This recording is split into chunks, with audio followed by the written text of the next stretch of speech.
Шафът беше изградбата на Соборната црква во Скопје, чиј камен темелник во 1972 година го постави обновителот на Охридската архиепископија и организатор на Македонската православна црква, неговото блаженство архиепископот Охридски и македонски господин Доситеј. Првите средства за изградба на објектот беа издвоени од Меѓународниот фонд на солидарност за обнова и изградба на Скопје по катастрофалниот земјотрес од 1963 година.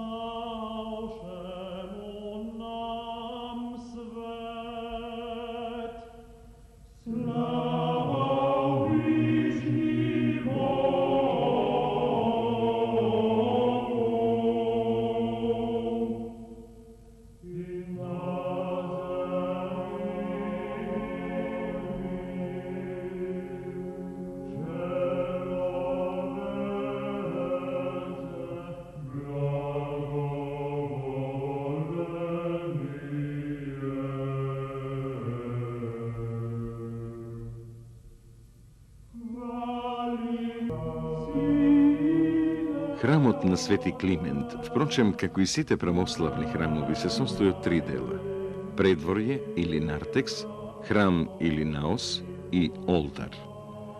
Оваа поделба е според типот на подвижниот Мојсеев храм, така наречена скинија, односно на Соломоновиот храм во Ерусалим. Овие три дела имаат различна функција, а единствена намена – воспоставување единство со Творецот во просторот и времето.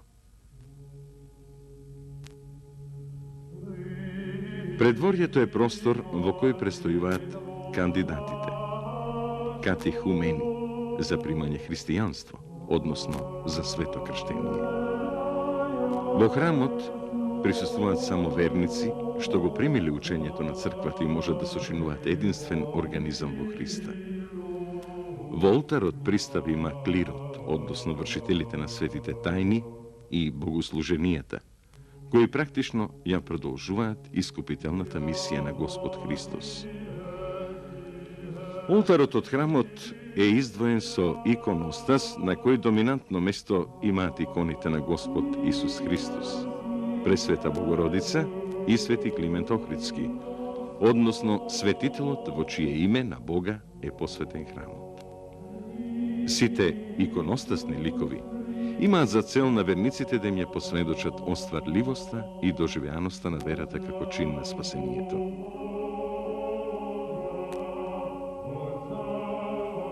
На храмот доминира централното кубе, на чија надворешност е поставен осветен крст како заштитен знак на христијаните и символ на нивното спасение. А во неговата внатрешност се живописува ликот на Христос, Пантократор, со значење дека Христос е глава на црквата. Веднаш под неговиот лик е поставен централниот светилник Полиелеј, кој символично означува дека токму Христос е животворна и спасителна светлина на светот. Самиот чин, осветување храм, главно се извршува во олтарот, односно врз олтарскиот престол.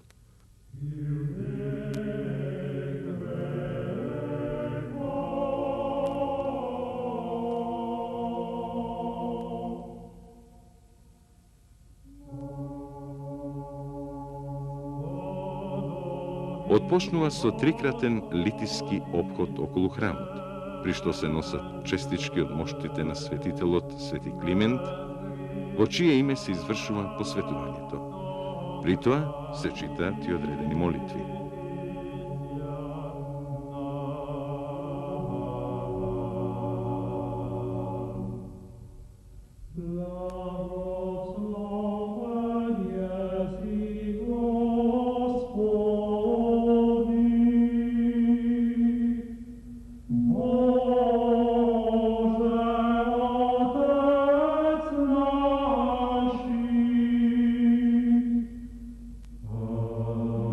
Oh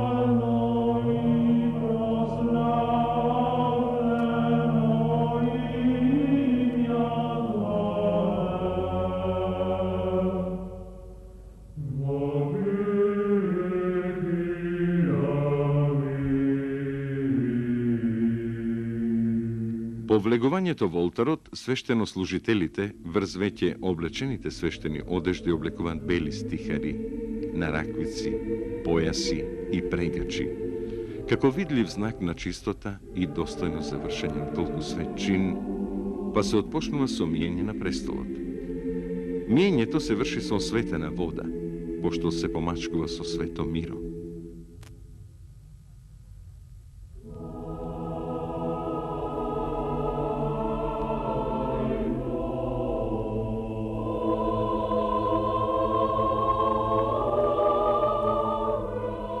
На четирите агли од Светиот престол се прилепуваат ликови на четворицата евангелисти со значење дека престолот се осветува и Евангелието се проповеда за спасение на луѓето од сите четири страни на светот и дека од овој свет престол ќе можат да ја примаат бескрвната Христова жртва, светата причест.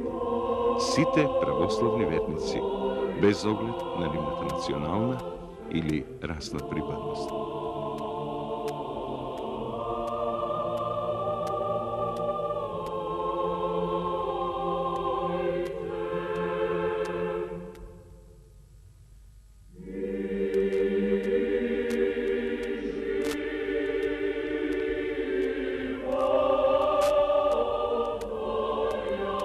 Потоа се подпишува повелбата, која е траен документ за осветувањето на храмот. И таа, заедно со моштите на светителот, се полага во центарот на Светиот престол и се запечатува со восхомастик, смеса, што посебно се подготвува за таа цел.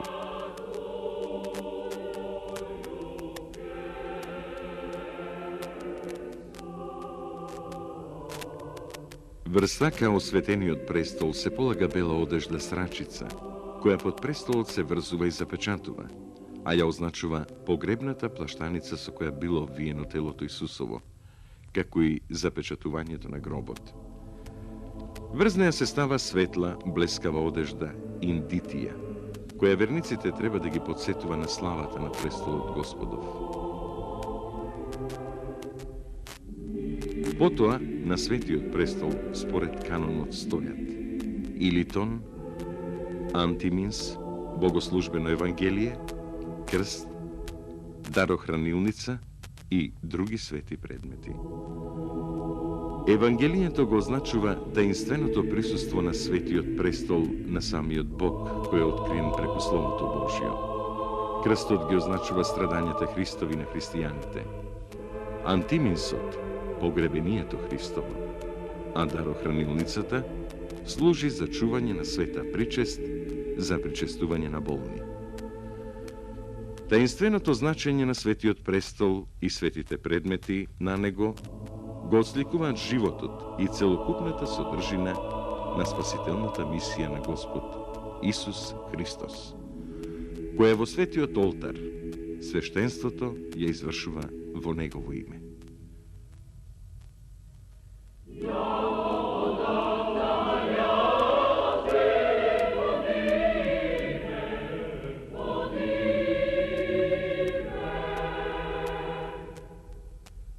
Починот на осветувањето се служи божествена литургија, со што храмот ја отпочнува својата света мисија.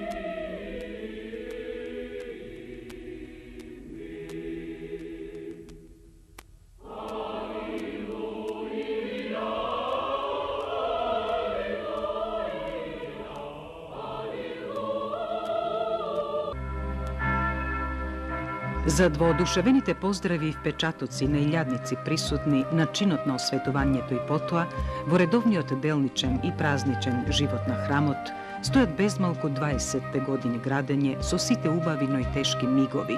Мигови на искушенија за авторите и градителите на ова здание, кое без сомнение беше голема чест и можност за творечки израз, што ретко се укажува.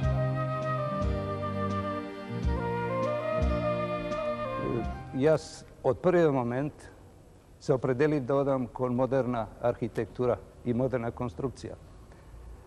Иако ми беше сугерирано да може би треба да се потвра на некои наши традиционални примери од сакралната архитектура. Но јас тоа не го отфрлив сосем, меѓутоа беше еден хендикеп Šo v to vreme ne može da se potpravna nikako primer na novi pravoslavni crkveni objekti gradeni kaj nas, pogotovo ne kaj nas, a i naše to poblisko sosedstvo. Tako nešto nemaše. I što mislim da to ne beše hendikep, zato što je od prvi moment sakav da odam vo nekoja pogolema tvorečka sloboda, da istražujem nešto što će bide vo duh na vremetovo koje se navođame danas. Videći sigurno da kad novite tehnički gradežni arhitektonski uslovi deneska ne beš to, deneska beš ta pred 20 godini, nalaga da se daje nešto novo. Tako da, u toj slučaj mislim da ne može finako da vidam opredelen, skoro kao neka i stručna etika mi nalagaše da se odlepam od nekoj modeli, nekoj matrici koji već gi poznavame na naš teren. A dugo vreme znajeme da na toj teren taja rabota, gradanje, projektiranje, sakralni objekti miruvaše. Ovo je opšt prostoran sklop na objektot. Možemo da imamo da se sastoji od nekoj formi koji se ili polutopka, odnosno kube, ili delovi od kube, tuka se laci i drugi sverni formi, koji se na nekoj način efektni arhitektonski elementi sami za sebe, međutim oni se i sigurno predi se od statičko nosečka funkcija na objektot. Tukaj ja gledam i nekako go zastapujem toj princip vo arhitektonsko tvoreštvo, da se da jedinstvo vo toj smislu, nekoj dualizam, da ne rečam simbioza konstrukcija arhitektura. Zašto?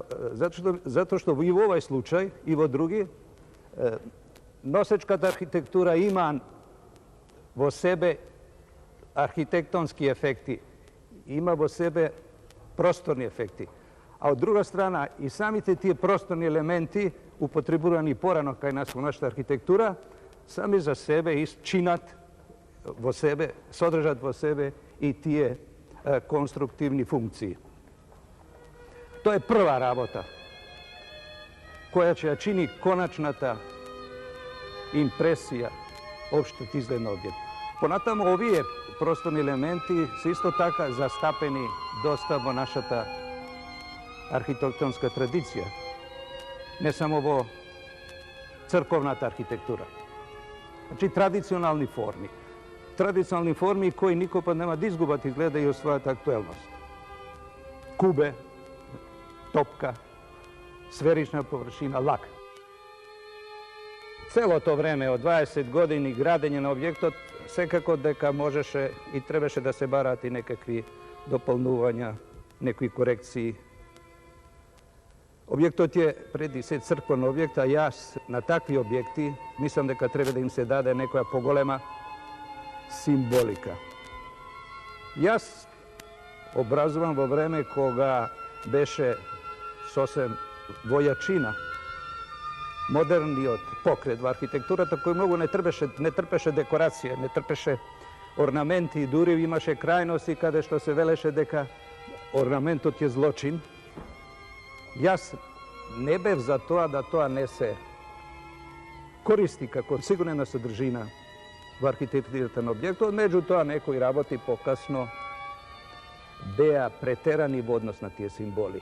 Vo tije konačni analizi, strogi oči na celo opštestvo, na crkvota, dojda nekoj raboti na koji jaz nekoj pa da otpor, ne otpor, ali pokušava da spasavam osnovna ideja, bi reći imaš opasnosti da se izgubi glavno to, se žrtvovaše sporedno. Ja imam pred mene dva investitora prvat u moja ta projektanska praksa. Od jedna strana beše opštestvo koje beše zainteresovano da objekat bide što pobrzo izgraden. Tukaj be i nacionalni čustva, što beše tukaj i crkvota kako institucija. Mnogo često mi se postavljat prašanja da li sam zadovoljen sa konični od rezultat na objektot. so negovijot konačen arhitektonski lik. V glavnom bi odgovoril da. Međutim, sosem ne sum zadovoljen so nekoliko detalji koji ću ispomnam. Ona što zbore za dekoracijata, za simbolite na objektu, preterano dadeni, preterano vrateni nazad vominato to su ovje straničnite kubinja koji beja naknadno vo poslednji od moment izdekorirani na jedan način koji sosem je vo konflikt so ostanali od prostoren tretman na objektu. Nisam na to što objekt od dolgo vreme go gledahme vo keramički pločki kako fasadna površina, ponatam od naš beše pokrijen so bakar. To ne je ništo što može bi da se zavzema stav za jedno ili za drugo, kako materijal koji treba da dejstvuva konačno. No, ima tukaj velam jedna nedoslednost. A što je ta bakarot? Iako beše preporačuvan i predložen kako nekakav tradicionalni materijal, vo naša ta sakralna arhitektura, on bi rekao deka poveće odgovara da bide za čelična konstrukcija koja beše duri predlagana vo načalo to. Še radni sugestiji da to bide objekt metalna konstrukcija, a posle toga sigurno pokrijen so bakar. No, ako je on arhitektonski, tradicionalno prihvaten, bez koga ne se može, mislim da to nije vo red. Na kraju, svite naši crkvi do sega, uglavnom se uspešno pokrivani su materijali kao što je keramika. Bakarat ide pokasno. Nekoj raboti moraš da se menuvati zaradi to što se menuva želbite, odnosno tematikata na živopisot i celo to likovno dovršuvanje na objektu. Mislim na razni slikarski tehniki, tematika koja trebaše da se primeni. Kambanarijat isto takav, po nekoj detalji, samovolno možem da rečem menuvano. Ja ne bi mogao da kažem avtori na tije menuvanja, videći za to sigurno da ima neka arhiva, a koliko znam tije rabote svi tebe rešavani poveće su usmeni nalaganja i nešto slično. Бидејќи овој објекат е модерно конципиран и отстапува од парадигмите на православното градителско наследство, на црковното градителство, тој подсетуваше на пуно луѓе, им даваше некои представи за поинаков изглед на македонска црква. Тоа веројатно беше можда и причина да се постави прашањето на трансформација на обликот на црквата, која што би била повеќе во континуитет на црквеното градителство во Македонија, црквено градителство на православни цркви. Па великодостојници на Македонска православна црква го поставија прашањето на трансформација на некои облици на веќе започнатиот објекат во градба. Јас со колегата Банчотовски, кој го добивме овој тежок задаток, во тек на разговорите со професор Брезовски, ние дојдовме до некои заеднички мерила и се занимавме околу неколку проблеми. Едниот проблем беше да се надградат веќе постојните цилиндри као елементи на црквата, да ги надградиме со куполи и да на тој начин ја дооформиме црквата во некој облик кој што би бил поблизок до каноните на православното градителство. Втората тема која што беше за нас една од тие што разговаравме да изнајдеме начин да влезниот портал го обработиме така да тој биде една визуелна гравитација на влезот во црквата во рамките на веќе започнатиот објекат и во континуитет на концептот кој што го има поставено професор Брезовски.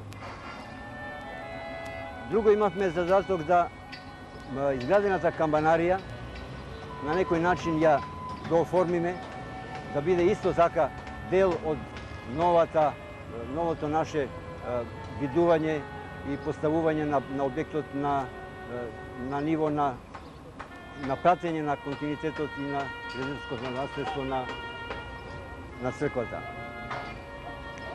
Ние се надаме дека со овие трансформации кои што ги предвидовме, со материјали кои што го нуди денешниот МИГ, кои што имат многу поголеми перформанси и кои што секако ќе предизвикуваат и нов начин на изразување, ќе направиме овој објекат биде поблизу до континуитетот на градбата на македонските цркви